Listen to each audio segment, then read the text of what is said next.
Hi guys, and welcome to my channel. If you've never been here before, my name is Shanna and I love music.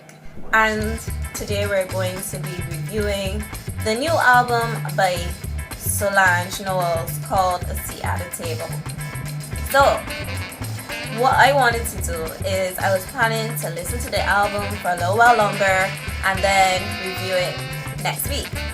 But the thing is, I could not wait because everybody was going crazy on social media about this album. A lot of people that I really respect, like Swiss Beats and stuff, were just like, this album is so much fire, and I was just like, I need to be in the kitchen. I need to be in the kitchen. I'm ready for the fire. So I downloaded the album today and I decided to do a first impressions review. Goodie. So let me tell y'all what's going on. This album actually is fire. Not like cold fire. What do you call that? Cold fire, fire, ice? I don't know.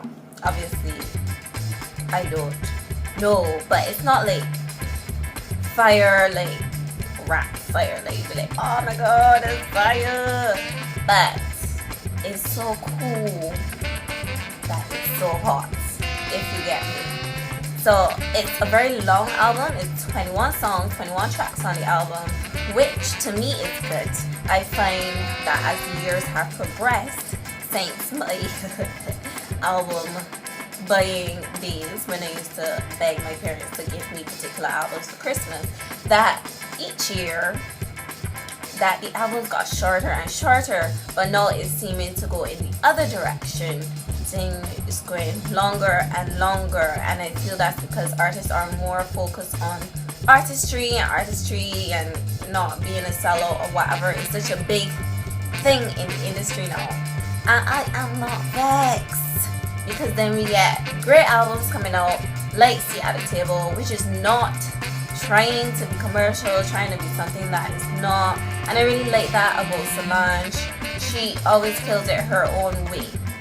And even though she may not have had like huge commercial success, as for instance Beyonce, obviously she was very impressive. She impresses me by being Solange, 100% Solange, day in, day out. Every album, you know that you're going to get her. She's going to put herself on the track, and I really like that.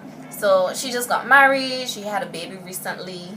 I could be wrong. He could be like 3 or something, but no. But I think it was pretty recent. He could even be 10. In my head, she has a son though. She has a son for sure. And she recently got married. So obviously that's put her in a really great state of mind. And I probably need to get a son and get married, because this girl lyrics, assuming that she wrote most of the lyrics, just really inspiring. I was looking for something for a long time to inspire me to write, especially because I was so busy writing like for school and so on. Songwriting hasn't really been coming to me. I have a long drought that I'm trying to get out of. And listening to this album, I already feel like my mind feels freer. I feel more in tune, more creative. And that's the stuff that I really love in an album. So my favorite song on the album is definitely Cranes in the Sky, and I feel as though from the YouTube views that a lot of people agree with me, and that's because it's so relatable. Obviously it's about trying to get over someone, and I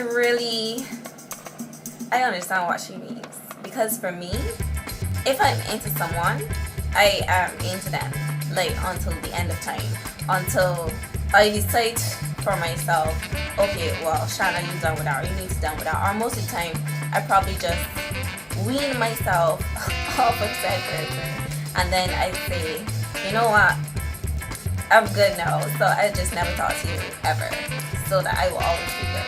But it's like, you can't get rid of it. There's no going away. You try to do all kinds of stuff. You try to read it. You try to run. You try to travel. If you built that life, you just built that life. I don't know how y'all feel. I won't say that I'm like Drake, that if I loved you, I'll always love you. Unless the people that I feel like if I will always love is the only people that I love, then that means that it's not true for me. I could get rid of you. You could be gone. But that getting rid of you process is something serious. Also, I thought I was the only person who cranes creep me the hell out. I hate bobcats. I hate them. I hate them. I hate them. Especially as a child. I hated them. So well, if you know me, you know how like short and tiny I am now. Like 5'4" and like 100 pounds. So when I was a child, obviously I was a lot smaller. And these cranes were just the bane of my existence. And I hate looking up at things because then I always feel like if it's gonna fall on me, all the butterflies. And when she said just like cranes in the sky, sometimes I don't want these butterflies, I was like, oh my god, Solange, you too? You too? But I don't know if it's because I never spoke to anyone else about it. I don't know if this is a general thing that when people look up at cranes that they feel like anxious or uneasy. But me and Solange have this in common, and now we're soul sisters. So that's all y'all need to know, really. Me and Solange, sisters. I have to say though, the Noels and Tina and Bra, dad's name. Yeah, why we don't ever hear about him? Anywho. So they raised them pretty well though. Some very beautiful and talented young ladies. I have to say, this is great work. This is great work. But y'all, granted, the Jacksons were also very successful, and we have proof that shows that their socialization was not the best. But it doesn't really seem to be this case in the case with the Knowles family. So kudos to y'all. Great stuff. Y'all just killing it. And I just want to say, I don't know if they planned it. Probably though. Because if I had a sister, obviously, or like my best friend or whatever, we would plan it. That they didn't release at the same time in the year, and then both of them are killing it simultaneously. Because Beyonce's still killing it. But y'all know that. And I really love that. I really love that. And I'm so glad that me and Solange are soul sisters now, so that we could have these moments and share with each other as well. I'd like to tell you all that you need to get this album.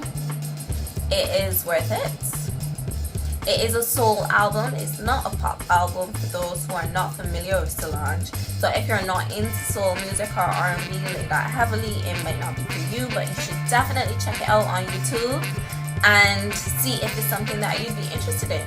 And if so, you know, give it a purchase. Give it a DL. Because I'm telling you, the critics are not wrong. The album is fire. So check it out. And that's me for this weekend, guys. Look for me in the week, okay? So I want to start doing lifestyle videos as well, because some people have been asking for it. We'll see how it goes. I'm open to suggestion if y'all enjoy hearing me talk more, I guess. So I'm going to try to do a post on Wednesday and a music post on Sunday, of course. So look out for that, and I'll see you all next week. I got a real controversial, I know, say that's so weird, controversial topic coming up, so you don't want to miss it. And